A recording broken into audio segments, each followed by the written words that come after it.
बेताल की मणि की तलाश में निकले राजकुमार को बूढ़े ने अपनी कहानी सुनाते हुए बताया, कब्रिस्तान में एक नरभक्षी आया। उसने कब्र खोदकर एक लाश निकाली और मेरी पत्नी के साथ मिलकर उस लाश को नोच नोच कर खाने लगा। मैं अपनी पत्नी का यह भयानक रूप देखकर डर गया और चुपचाप वहां से लौट कर आ गया, जैसे कुछ देखा ही ना हो। अगली सुबह मैंने रात की सारी बात अपनी पत्नी को बता दी। ये सुनते ही वह क्रोध से भर गई और अपनी जादू विद्या से मुझे कुत्ता बना दिया, फिर मार पीट कर घर से भगा दिया।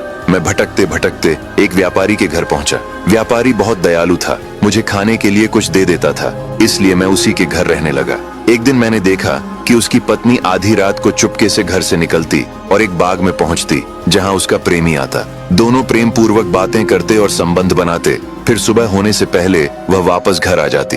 यह सिलसिला कई दिनों तक चलता रहा। एक रात जब वह स्त्री अपने प्रेमी के पास पहुंची तो देखा कि वह युवक जमीन पर पड़ा हुआ है। उसने उसे पुकारा पर वह कुछ नहीं बोला, क्योंकि उसे सांप ने काट लिया था और उसकी मृत्यु हो चुकी थी।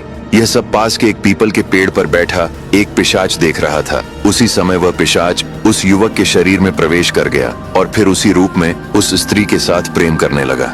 थोड़ी ही देर बाद उसने स्त्री की नाक काट ली। वह चीखती हुई वहां से भागी और घर आकर देखा कि उसका पति गहरी नींद में सो रहा है और वह चुपचाप उसके पास लेट गई।